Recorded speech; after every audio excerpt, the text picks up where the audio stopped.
Hey guys, it's Danny. Today I'm gonna talk about my new orchids, and as you might have guessed from my previous video, yes, they are Cymbidiums.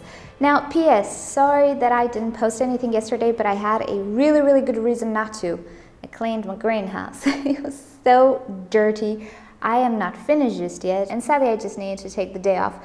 But I will make up for it. So anyway, Cymbidiums. These orchids have not been present in my collection for a long time, and the Cymbidiums that I had really were only 3. One was killed by my neighbor, one rebloomed, the other one is still with my mother, but I was never super successful with them. Cymbidiums are, for the main part, big plants, as you can see. So one, I did not have enough room for them, and I didn't really buy a lot of them for this very reason. But second, I just could not provide the conditions these guys wanted. Cymbidiums are semi-terrestrial, and they grow really well in a garden environment setup. Anyway, outside, I could not provide any outside in my old balcony. I did my best, but they weren't like the super happiest orchids ever. But now I have a terrace, and I have a funny suspicion these orchids, and by the way, these are Australian Cymbidiums, I think they will do okay outside. Even with the heat, if I shelter them from the sun, I think they will do okay. They will benefit from the drop in temperature in autumn time and winter time. Anyway, I have my hopes high, and that is why I went ahead and purchased these guys. Now, I found a really nice garden center with cheap orchids. This is how I call it. I never remember the name, but I call it the place with cheap orchids. And these guys were, well, Cymbidiums are not cheap. They were 25 euros, but I did see Cymbidiums that costed 100 euros, so that's pretty decent. And they had a multitude of Cymbidiums. I would have purchased so many more, but hey, 25 euros. Yeah. So I purchased these guys. I'll talk a little bit about them. For the life of me, I could not identify them, which is a shame. I would love to make ID videos for these guys and know what they are. So if you guys have any idea, do let me know in the comment section below. Again, Cymbidiums are not my strong point. I don't know much about them, particularly when it comes to hybrids and names and all of that, so I would appreciate some IDs if you have any. But let's take a closer look at them. So this is my favorite one. Well, I like them both, but this is a little bit better because it is fragrant. So let alone the flowers, which are a nice coppery color, I did find this guy under the name of Copper Tiger, something like that, but it's a little bit different. I'm not sure this is what it is, so I will not put an ID on this guy just yet, but the pattern is just so lovely and so wild, and the best thing about it is that it's fragrant. And to describe the fragrance, we need to do a little bit of inception. This guy smells exactly like Dendrobium Comet King, which in return kind of smells like hyacinths. So if you will, this one kind of smells like hyacinths, but not really. It smells really similar to the Dendrobium nobile Comet King that I have.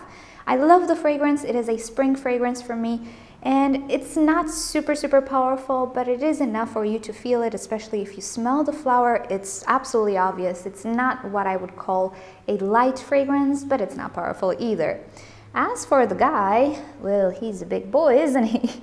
So as you can see, I have quite a lot of new growth here. This was the only one of its kind, and I'm happy that he looks so great. Most of them looked good, some of them not so good. That's why I didn't purchase them, although I really wanted to purchase them. But anyway, he is looking quite great. I have a lot of new growths that are already halfway mature, which is pretty nice. They might bloom next year.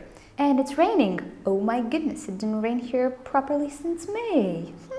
Winter must be around the corner. That's what happens here in winter, it rains. So anyway, this was the first Cymbidium, and you have to appreciate the lip on Cymbidiums usually. They have such a beautiful pattern on the lip. And speaking about a nice lip, here is the pinky ready one, which again has a wonderful pattern on the lip and a humongous flower compared to the other one. Well, this is the top flower. Let me show you this one. Yes, he's not a small guy, is he? Also, the plant itself is kind of substantial. And by the way, I checked the website on the label, and I didn't find any IDs yet again. So There we go. So he is looking quite a lot bigger than the other one. As you can see, flowers are bigger as well. Color is nice. Problem is he's not fragrant, and Cymbidiums can be very fragrant. But I sacrificed fragrance for the beautiful, beautiful flowers. I do love tiny flowers, but whenever I see this huge flower on an orchid, I'm a little bit overwhelmed. So this is why I chose the Cymbidium, and in all honesty, the store had multiple varieties. There was one single Cymbidium which was pure yellow, and it was that yellow that I absolutely adore, the golden kind of yellow. No pattern on the lip, nothing, it was solid yellow. I really wanted to purchase it because it smelled like apples. Now, me and apples are not friends. They give me stomach pains for some weird reason, but I do enjoy the fragrance. I wanted to buy it, but that one had closed flowers, and I wasn't sure if it was the variety that stays kind of closed or the one that opens up. I really wanted it to open up. Also, flowers were kind of tiny, so I tried to get it at a discount. It had botrytis as well on the petals. They didn't give me a big discount, so I didn't purchase it, but I can wait until it goes on discount, and then I'm gonna buy it. So anyway, my problem is, when do I repot these guys, and if I should repot them? As I was saying, Cymbidiums are semi-terrestrial, so they're not as picky when it comes to the medium. If it's a little bit compacted, that's usually okay with them. If it's a little bit broken down, again, that might be okay for them. As long as they're not soggy, they don't really lose roots. Now, roots on these guys, I don't know, they look like a brain to me. They're intertwined, entangled, and it's a mess to repot them. I hate repotting Cymbidiums. All the more reason why I want to repot them once and for all into inorganic and big enough pots and so on. But I think I might just have to wait until spring, because the problem with Cymbidiums, they're very hardy. They're one of the hardiest orchids that I've ever owned. They did okay, but they just didn't flourish, let's put it like that. So if I manage to mess up the root system, it's pretty okay. They're not gonna die, but what will happen is they will be set back like crazy. And these guys only bloom once a year after the winter rest. And I don't think I enjoy that much. So if I repot them, I need to do it kind of right. So even though the new growths are already halfway mature, I think I might just have to wait until spring. I'm not sure. If I see brand new roots forming, I might just do it then. So yeah, that's gonna be for a different video. I am so undecided what to do with these guys. So again, let me know if you have tips with Cymbidiums, because as I was saying, these guys are just not an orchid that I have a lot of experience with. But I do want to learn about them, and if you want to learn about them as well, if you're interested in Cymbidiums in general and would like to see them in my videos, just let me know down below if this is an orchid species that you are actually interested in. Because I do want to make videos about what I like, of course, but what you guys want to see as well. You know, I want to keep a balance. So do let me know down below in the comments. I would love to know.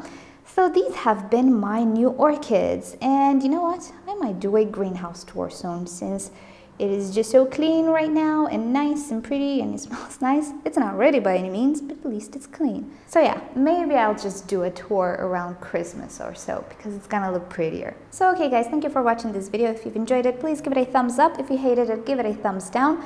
Subscribe to my channel for daily orchid and plants videos, and don't forget to turn on notifications so you never miss one video. And with that said, I'll see you guys next time. Bye! Another thing that got cleaned this weekend is my terrace, and my boyfriend helped me because there was a lot of stuff. And since he was here, we took care of our little grasshopper issue. She's now residing in a different garden.